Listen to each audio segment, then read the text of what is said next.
everyone, Rita here from Foxborough. Glad that you could meet us and be here with us.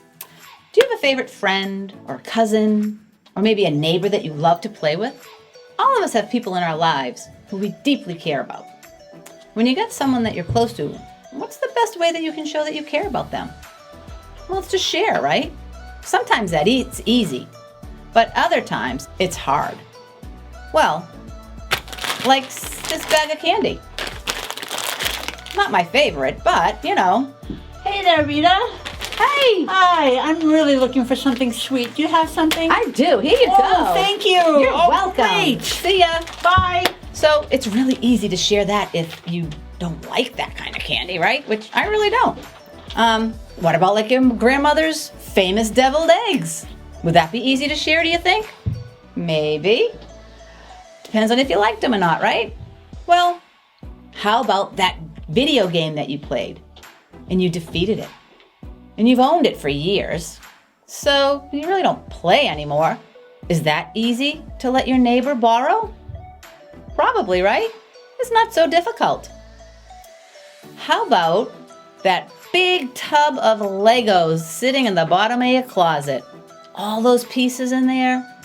Is that easy to let your little brother or sister play with? Probably, right? Because you don't really care about those pieces anymore. But it isn't always so easy to share, is it? So for the next few moments, what I want to do is play a little something. We're going to put some images on the screen. And you tell the people around you if you think it's easy or difficult to share whatever the picture is on the screen. Okay? So what I want you to do is, if it's easy to share, give us a thumbs up. And if it's hard to share, then I want you to put your thumb down, okay? So, you ready? Okay, here we go. What about this right here? Big plate of mounds of food. What do you think? Would that be easy to share with someone? Thumbs up if it is. Or would that be difficult to share? Thumbs down if it would be.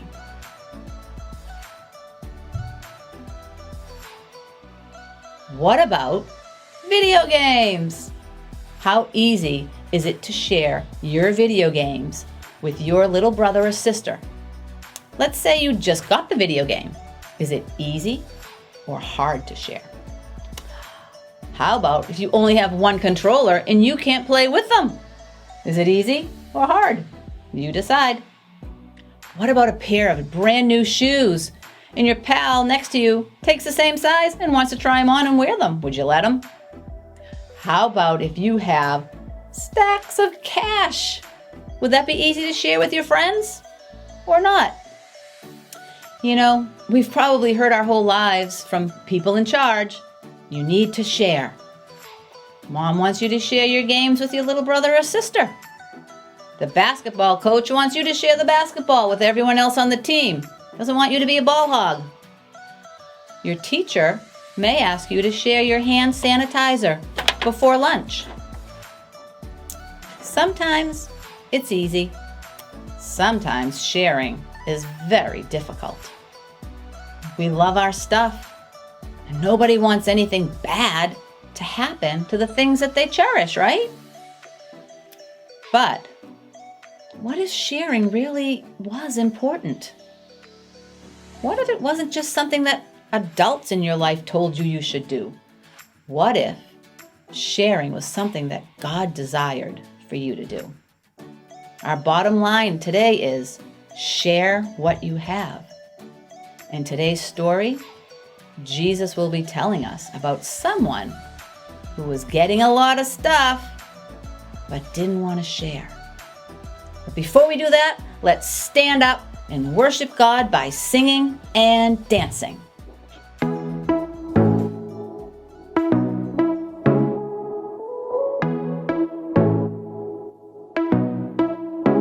I'm not helpless. I have purpose to change the world around me one step at a time. I wanna be the best me that I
Gentlemen, are you ready for another round of life-size Hungry Hippos? Let's bring out our players! Woo! I won't chew! Here we go, here we go, here we go. Bing bong. Players, take your positions. I'm ready. You ready, chicken? All right. Here we go, Panda. Show them what we're made of. Oh, yeah, that's good center of gravity. Get ready. Get set. Go! Gotcha. Ha! Yes! Yes! All of them. Mine, not And yours. they're I am grabbing better. the spheres. I am superior.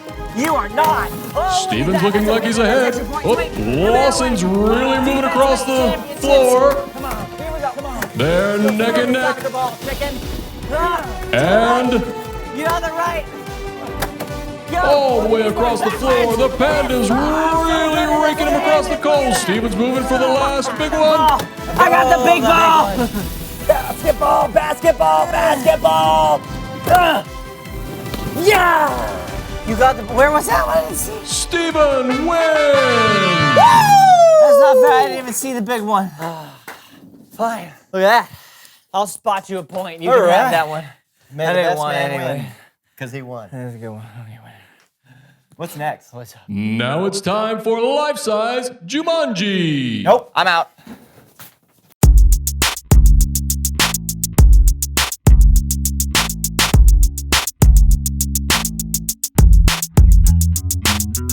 Hey everybody, I'm Lawson. And I'm Steven. Welcome to the So-and-So Show.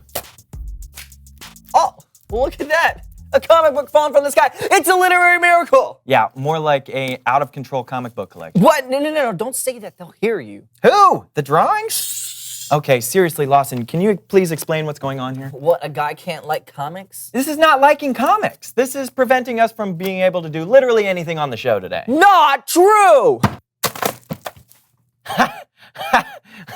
Look, these comics are all the same. It Yeah, Frog Defenders of Saturn, issue number 106. says 109. It's a misprint, and that's what makes it more valuable. Wait a minute, are you telling me that all of these are Frog Defenders of Saturn issue 109? 106. Why? Because they're mine, Steven. They're all mine. But if they're all yours, that means nobody else can have one. Precisely. How much did all this cost you? A lot. And you think this is a wise investment? Oh yeah, no, my investment coach is completely on board with my fiscal choices. What?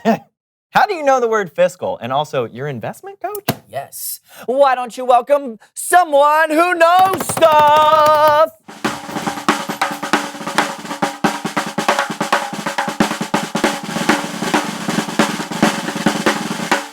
Welcome to the show, Mr. Moneybags. Hello there, Lawson. Greetings, Stephen. Hello, Mr. Mr. Money. Moneybags, that is correct. I love money. You ever play Monopoly? Oh, I love having monopolies. Oh. Okay, well, we know who you are, so why don't you tell us what you know? Oh, of course, it's all in the name, my boy. It's all in the name.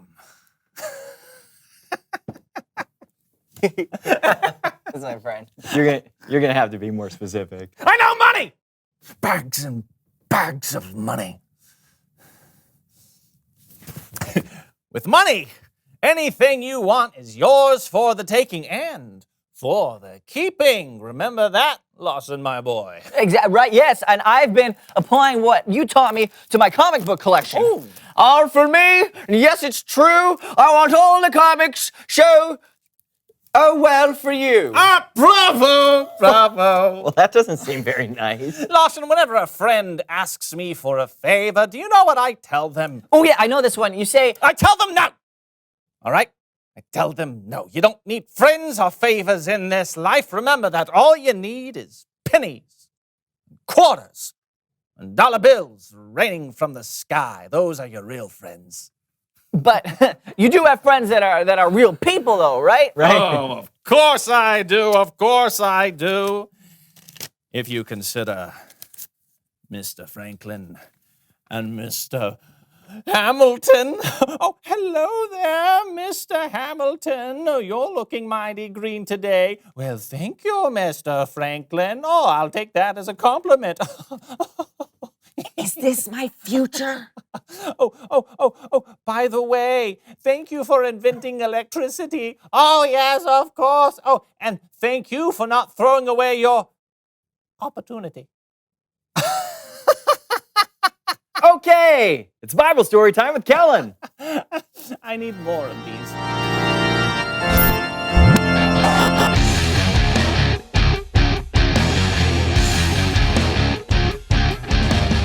Hey guys! Hey, Kellen. Hey, Kellen. What do you have for us today? Well, today we're looking at a parable that Jesus taught, sometimes called the parable of the rich fool. Did somebody say rich? Yeah, I did, Mr. Mr. Archibald Moneybags, son. Mr. Archibald Moneybags. But you may call me Mr. Moneybags. Okay, Mr. Moneybags. Clearly you're rich, but the person in the story was also a... Oh, no. I'd be happy to help you tell your little story there, son. And, mark my words, you won't regret it. Oh, boy. Well, anyway, a parable, if you didn't know, is a story that has a lesson at the end.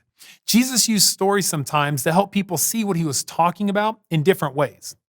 On this occasion, Jesus was teaching when someone said, "Teacher, tell my brother to give me half the stuff that belongs to our family." Now, they must have been having an argument over something about like who has the most stuff. So Jesus said, "Watch out. Be on your guard against wanting to have more and more things. Life is not made up of how much a person has." Then Jesus tells them a story. There once was a rich man. Boo-yay!